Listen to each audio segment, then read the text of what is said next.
I would like to introduce the next speaker. He is Dr. Worku. I know him a long time ago, maybe 15 or more years ago. He is one of the pioneer diaspora who came to Ethiopia.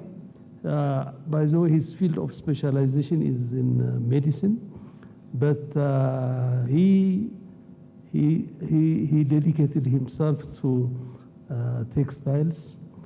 He has enough reason because he wants to work with people, generate employment, and give opportunities to his fellow Ethiopians. So, Dr. Worku, the floor is yours.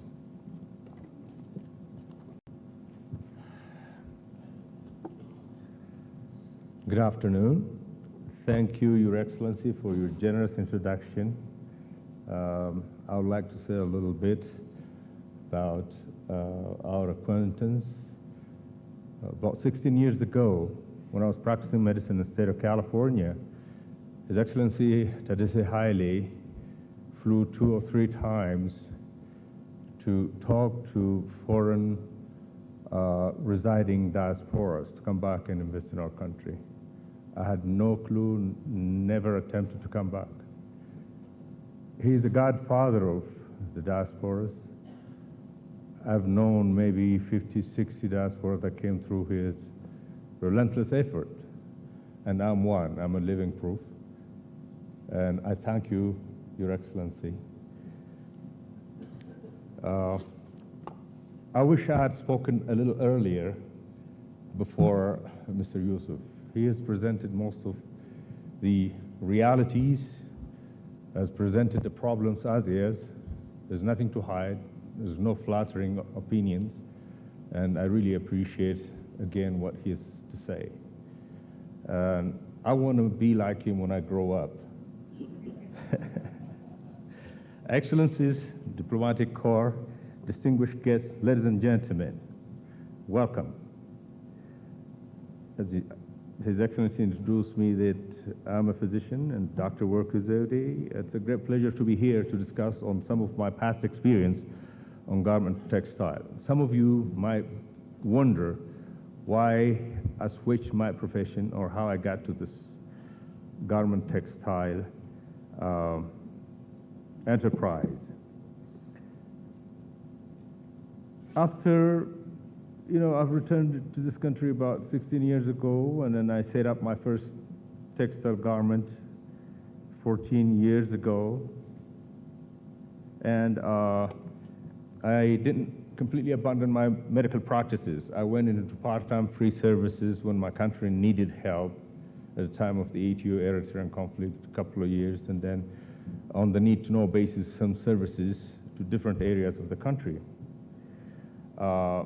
My plan was to set up, first when I came to this country, to set up a middle-sized, medium-sized, state-of-the-art, well-equipped medical practice to start up medical tourism. In the process, I realized that in the country's growth and development program, the main hindrance was unemployment, population growth, managing our water resources, less manufacturing and export processes, a huge trade imbalance in export and import. So I wanted to be part of this transformational program, and then I wanted to enroll into this garment textile, which is highly labor intensive, and I want to lead this country into the international arena. Textile and garment being labor intensive through a long supply chain management from cotton to the export or buyers. Our intention was also to prove that to the world we could do it and import and keep it sustainable. And we want to put this country into the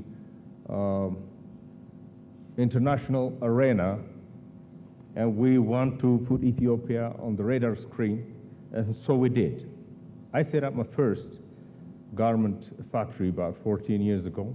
My first shipment went to Chicago, Illinois. For the first time, it's the first container to be exported to the United States of America.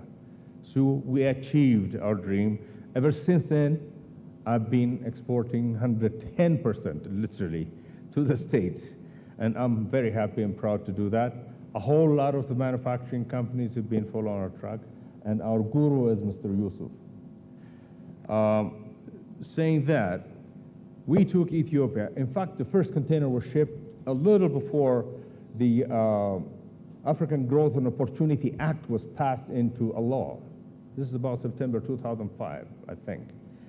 And then we had to pay taxes. Ever since then, we never did pay tax. We've tried a COMESA, EBA, everything but arms. I don't know about Chiquita bananas. Is that free? To the European market, we've been exporting ever since then. A whole lot of our factories have been doing that. We want to introduce more and more of our effort to the rest of the world. We established our first textile association, and I happened to be elected as the first chairman of the boards. Our government was keen and still assisting us in every day-to-day processes. The late Prime Minister in particular used to have meetings every couple of weeks and see our programs, developments. We're invited to suggest our problems, suggest solutions, and expected outcome. And we've made a great change and development. We have scored a whole lot of improvement in the financial system and the agro-industries and customs, transportation, and all others. So I don't want to take a whole lot of your time. And the whole idea was to reduce unemployment and stimulate the economy, transfer technology, and help our country and become the leaders of this industry. As many of us spoken before, doors are open 24/7, one-stop shop services, licensing, land acquisition or allocation, electricity, utilities, very cheap, are in place. Of course, we need to improve on some of the things that Mr. Yusuf said. We have a deficiency of foreign currency. Some facilitations are lagging behind. We don't want to praise everything as happy and dandy. We have to go and address our problems and improve on them in order to take Ethiopia further one more step. At that time, the government has decided and earmarked, as His Excellency Addis Ababa said, our first priority is textile garment and leather products and export. Manufacturing, we have the resources. Cotton, the white gold. I heard somewhere that Lucy used to wear cotton made in Africa.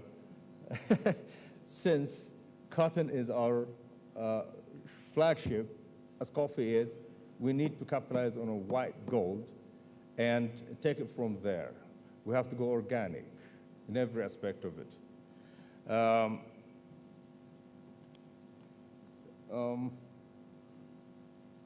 Once the government identified this industry as a priority area, allocated 1.5 billion Ethiopian birr and earmarked another 1.5 billion. At that time, I used to be the board member of the Ethiopian Commercial Bank, which is the largest bank of this government, and it's been going since.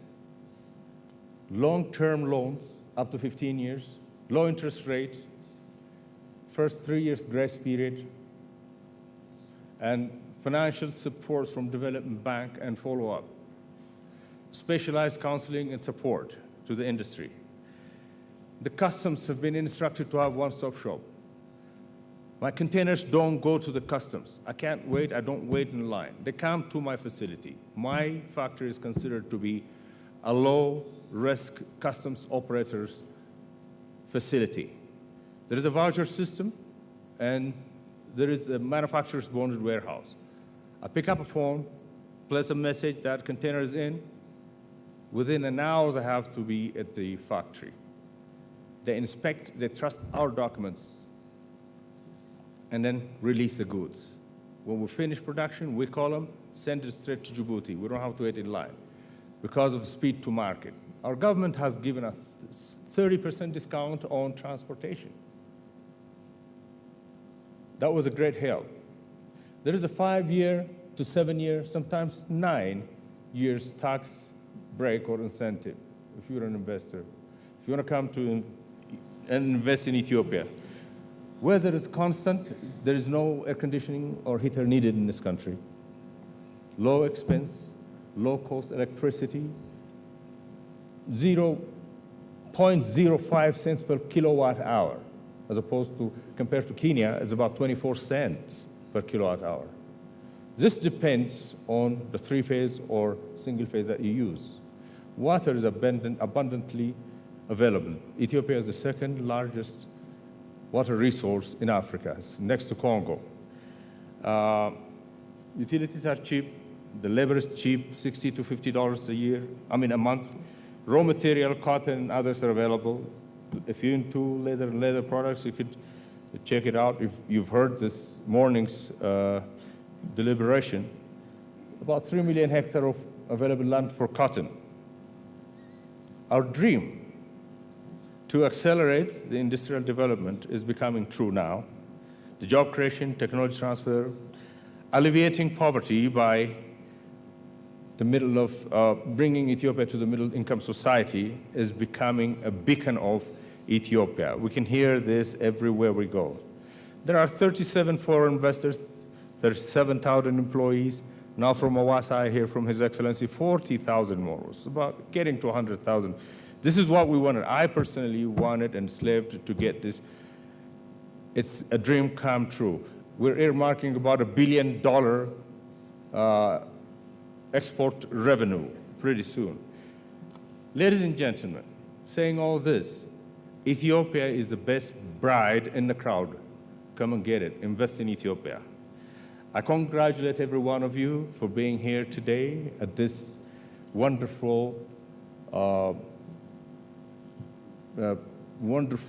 moment of this country, especially in export and import, inauguration of the Ethiopian or the African largest or longest rail transportation inauguration. We made history, and I thank you very much.